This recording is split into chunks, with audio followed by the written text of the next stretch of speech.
Hello friends, आज के session में हम लोग पंचकोश सिद्धांत देखेंगे। स्वस्थ व्रत में एक टॉपिक दिया है पंचकोश सिद्धांत बोल के। तो सबसे पहले समझते हैं कि पंचकोश सिद्धांत क्या रहता है। तो पहले देखो, पंचकोश मतलब इसमें जो पंच है उसका मतलब रहता है 5 और कोश मतलब जो भी शीत रहेंगे उसी को बोला गया है पंचकोश। मतलब यहाँ पे पंचकोश ऐसा जो वर्ड आया है तो उसमें कौन से 5 कोश का वर्णन किया है। सबसे पहले तो ये फ्रेंड देख सकते हो आप लोग, मैंने यहाँ पे एक ट्रिक बनाई है जिससे आपको हर एक कोश का नाम याद रहेगा।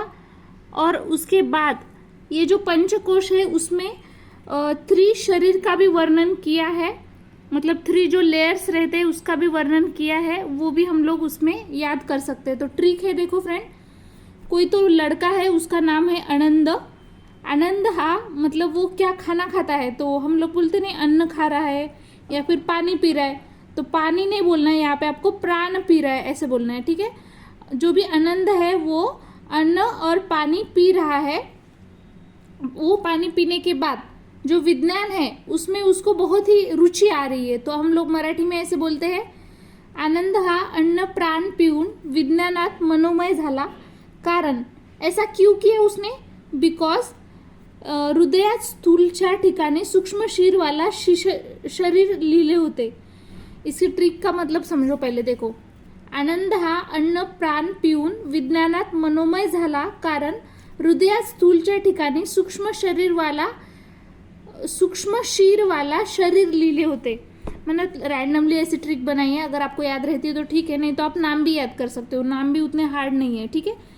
तो देखो फ्रेंड, इसमें आनंद से आपको आनंदमय कोश याद रखना है, अन्न से अन्नमय कोश, प्राण से प्राणमय कोश, विज्ञान से विज्ञानमय कोश, मन से मनोमय जो है उससे मनोमय कोश ही याद रखना है। कारण शरीर के 3 टाइप्स बताए, एक है कारण, तो कारण शरीर आपको याद रखना है उसी हिसाब से। और ये जो शरीर है ना उसका स्थान हृदय बताया है, तो आपको उसका स्थान भी याद हो जाएगा। जो शरीर है कारण शरीर, उसका जो प्रदेश है हृदय प्रदेश में रह के, फिर वो आगे मैं बताऊंगी आपको। मतलब जैसे हम लोग बोलेंगे यहाँ पे रह के जो ये चित्त और अहंकार जो है यहाँ पे स्थित रहता है, ऐसे यहाँ पे एक वर्णन किया है। तो देखो समझो पहले, स्थूल को आपको याद रखना है, स्थूल शरीर या फिर इसी को कार्य शरीर भी बोला गया है, ठीक है। ये एक फिजिकल बॉडी है ऐसा बोला गया है। उसके बाद सूक्ष्म से आपको सूक्ष्म शरीर याद रखना है। सूक्ष्म शरीर जो रहता है वो उसका स्थान शीर प्रदेश बताया है, उसमें मन और बुद्धि स्थित रहती है ऐसे बताया है। तो सूक्ष्म शीर मतलब शीर प्रदेश में रहने वाला, ठीक है।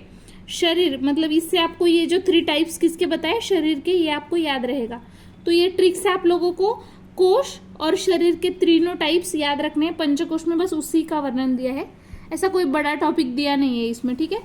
और यहाँ पे और एक ट्रिक है फ्रेंड, देखो यहाँ पे ऐसे बोला गया है, ये जो पंचकोश है ना सिक्वेंसली, सबसे पहले तो अन्नमय कोश, उसके बाद यहाँ पे ट्रिक में मैंने आनंद लिया है लेकिन आपको पहला अन्नमय कोश समझना है। उसके बाद जो 2nd नंबर का है प्राणमय, उसके बाद मनोमय, विज्ञानमय, आनंदमय, सबसे लास्ट वाला है। मतलब ये जो अपना सिक्वेंस है सेम ही रहेगा, यहाँ पे बस अन्नमय प्राणमय उसके बाद मनोमय पहले आना चाहिए और विज्ञानमय बाद में आना चाहिए और सबसे लास्ट वाला आनंदमय, ऐसे आपको याद रखना है। जैसे हम लोग अगर ये सीक्वेंस फॉलो करते हैं तो ऐसा बोला गया है कि स्थूलता से हम लोग सूक्ष्म की ओर बढ़ रहे हैं, तो आपको याद रखना है स्थूलता से हम लोग किसकी ओर बढ़ रहे हैं, सूक्ष्मता की। ऐसे भी आप लोग याद रख सकते हो, ये 5 कोश के थ्रू हम लोग जो स्थूल है उससे सूक्ष्म की ओर बढ़ रहे हैं, ठीक है। तो देखो फ्रेंड, हर एक कोश के बारे में अभी हमने यहाँ पे देखेंगे और लास्ट में देखेंगे कि ये कोश इतना क्या इंपॉर्टेंट है जिसको हम लोग पढ़ रहे हैं इतना सारा, ठीक है। सबसे पहले देखो समझो अन्नमय कोश के बारे में। तो अन्नमय कोश के बारे में क्या दिया है, एक्चुअली कोश का मतलब शीत दिया है, ठीक है, जिस शीट बोलते हैं हम लोग, तो वो दिया है, ठीक है। तो देखो ये एक एनाटॉमिकल शीट है, अन्नमय का सबसे आउटर मोस्ट शीट बोला गया है इसको, सबसे आउटर मोस्ट जो है बाहरी शीट। मतलब अगर मैंने इसमें मराठी थोड़ा यूज़ किया तो वो कंक्लूड कर लेना, क्योंकि मतलब इसमें ऐसे वर्ड्स दिए हैं जो शायद मैं हिंदी में नहीं बोल पाऊँ, ठीक है। सबसे आउटर मोस्ट कोश बताया है, ये एक फिजिकल बॉडी है, ठीक है। इसका जो पोषण है ना वो आहार के थ्रू होता है, और ये जो कोश है अन्नमय, इसमें पंच ज्ञानेंद्रिय और पंच कर्मेंद्रिय का इंक्लूड है। मतलब इस कोश में कौन कौन इंक्लूड है, पंच ज्ञानेंद्रिय और पंच कर्मेंद्रिय। उसके बाद जो भी व्यक्ति रहेगा उसका जो व्यक्तिमत्व और सहनन मतलब उसकी जो कैपेसिटी जिसको हम लोग बोलते हैं वो कोश की स्थिति कैसी है इस पे डिपेंड है। मतलब अन्नमय कोश की स्थिति जैसी है ना उसके हिसाब से ही उसका व्यक्तिमत्व और सहनन होगा, ऐसा बोला गया है। और इसकी शुद्धि अगर करनी है हमें, अन्नमय कोश की शुद्धि और विकास अगर करना है तो उसके लिए चिकित्सा बताई है। हमें बहुत ज़्यादा उपवास करना पड़ेगा, आसन करना पड़ेगा और तपश्चर्या, ये 3 चीज़ें आप लोग याद रखो। अन्नमय कोश का चिकित्सा क्या है?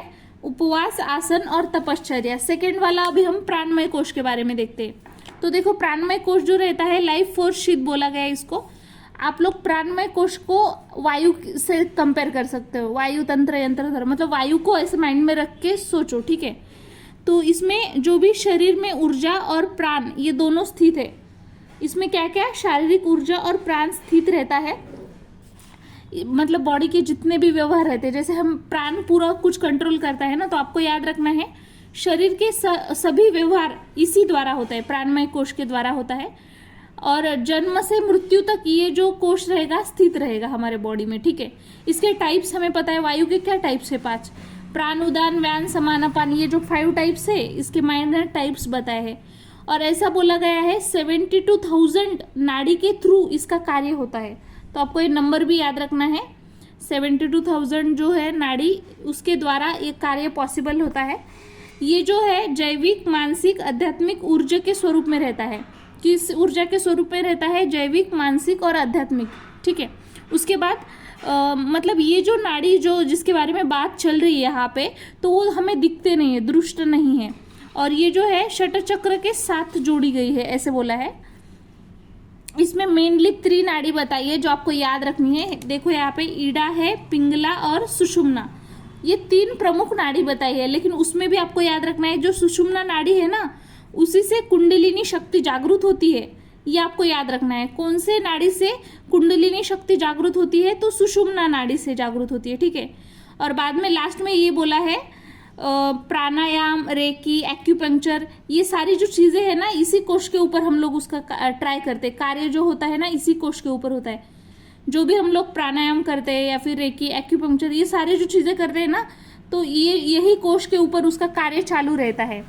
तो अभी थर्ड वाला देखो, मनोमय कोश। मनोमय कोश को समझो, ये एक साइकोलॉजिकल शीट है। ये जो कोश है ना, मन के साथ इसका संबंध जोड़ा गया है।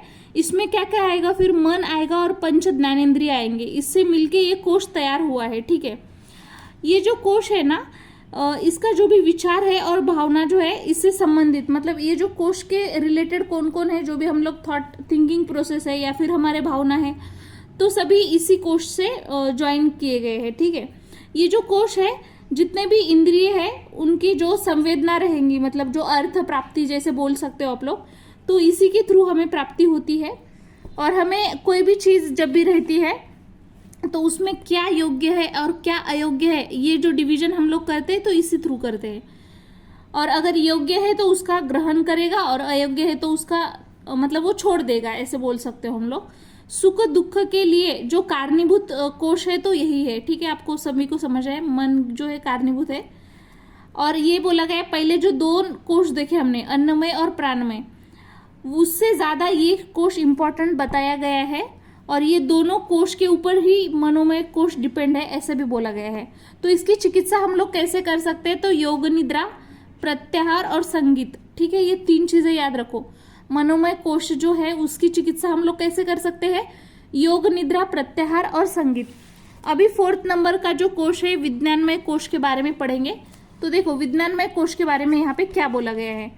विज्ञान तो सभी को पता है, विज्ञान मतलब ज्ञान रहता है, इंटेलेक्चुअल शीट बोला गया है इसको। इसके द्वारा सजगते की उच्च स्थिति प्राप्त, मतलब जैसे हम लोग बोलते हैं ना, नॉलेज अगर हमारे पास है तो हम लोग जो भी पोजीशन हमारे लाइफ में अचीव करना चाहते हैं वो कर सकते हैं, तो यही बोला गया है। और ये बोला गया है ये जो है इसके थ्रू, ये नाड़ी जो बताए है उसके थ्रू हम लोग जो जागृत मन है उसके साथ संबंध जोड़ सकते हैं, ठीक है।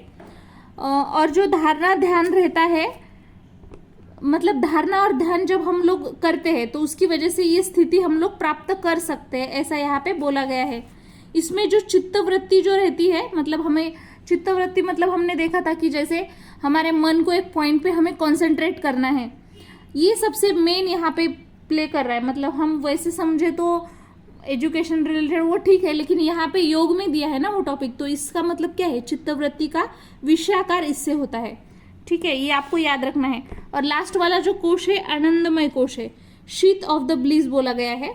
ये जो सबसे इनर मोस्ट कोश बताया, सबसे आउटर मोस्ट कौन सा था, अन्नमय था, लेकिन ये सबसे इनर मोस्ट आनंदमय है। ठीक है, तो ये जो है इसके थ्रू सूक्ष्म शरीर तैयार होता है। हमने देखा था ना फ्रेंड्स कि 5 जो कोश थे उसमें सबसे लास्ट वाला जो रहेगा, तो अन्नमय की तरफ जैसे जैसे जा रहे हैं हम लोग, ठीक है, आनंदमय के सॉरी, तो हम लोग स्थूल की थ्रू से सूक्ष्म की ओर बढ़ रहे हैं, ऐसे बोला था ना हमने। तो यहाँ पे बोला गया सूक्ष्म शरीर इस पे तैयार होता है। उसके बाद ये जो है जो समाधि अवस्था है उससे संबंधित होती है। इसके द्वारा हम लोग सतचित आनंद की प्राप्ति हो सकती है। ठीक है, मतलब सत की प्राप्ति कर सकते हैं, और योग शास्त्र में इसको बहुत ही ज्यादा इंपॉर्टेंस माना गया है एक कोश को। ठीक है, इसके मतलब ऐसे बोला गया है कि आत्मा का ज्ञान इसके थ्रू होता है। ये जो आनंदमय कोश है उसके थ्रू हम लोग आत्मा का ज्ञान भी प्राप्त कर सकते हैं। ठीक है, मतलब ये अन्न जो है उसको आत्मा के पास पहुंचने का एक माध्यम बताया गया है। मतलब आत्मा के पास अगर हमें पहुंचना है तो अन्न एक उसका माध्यम है, ऐसे बोला गया है। मतलब अन्न खाने से हमें बस बल ही नहीं मिलता, तो बुद्धि भी उससे बढ़ती है, ऐसे बोला गया है। तो सबसे पहले तो समझो फ्रेंड्स ये सब क्या बताया है कोश के बारे में। ठीक है, मतलब ऐसे बोला गया है ये जो कोश है ना एक दूसरे के ऊपर डिपेंड होते हैं। यहाँ पे देख सकते हो एक दूसरे के ऊपर उनका प्रभाव होता है। इसमें से अगर एक भी कोश में बिगड़ा गया ना तो व्याधि निर्मित हो सकती है, और ये मानवीय विकास के लिए बहुत ही ज्यादा हेल्पफुल है, ऐसे बोला गया है। जैसे शरीर मन आत्मा, मतलब शरीर से मन से आत्मा, इसमें जो अंतर रहेगा, मतलब अगर हमें आत्मा प्राप्ति करनी है तो उसका अंतर कम करने में ये हेल्प करते हैं कोश, और इस हमें जागरूकता भी प्राप्त करते हैं। और यहाँ पे एक सेंटेंस बोला गया, आप समझो इसको, जो आहार संयम है, प्राण संयम और मन संयम, अगर ऐसे तीनों के ऊपर हमने संयम रखा, आहार प्राण और मन, ऐसे संयम अगर रखा तो जो बुद्धि है मतलब ज्ञान प्राप्ति जो है हमें बहुत ही इजीली प्राप्त होती है, और उसके साथ सतचित आनंद की प्राप्ति होती है इजीली, ऐसे बोला गया है। तो आपको इसमें बस इतना समझना है फ्रेंड, यहाँ पे कोश के नाम याद रखने हैं। तो हमने ये जो ट्रिक बनाई है उससे भी याद कर सकते हो। और शरीर के बारे में थोड़ा सा दिया है, कारण शरीर, सूक्ष्म शरीर और स्थूल शरीर। कारण शरीर में क्या याद रखना है आपको, वो हृदय में स्थित रहता है, और वो चित्त और अहंकार, मतलब हृदय प्रदेश में रह के चित्त और अहंकार उसमें स्थित है, ऐसे याद रखना है। सूक्ष्म शरीर के बारे में वो क्षीर प्रदेश में स्थित रहता है, और मन बुद्धि जो रहता है उसमें स्थित रहती है। ठीक है, और स्थूल के बारे में उतना कुछ दिया नहीं, एक कार्यक शरीर बोला गया स्थूल शरीर को ही, और उसको एक फिजिकल बॉडी बताया गया है।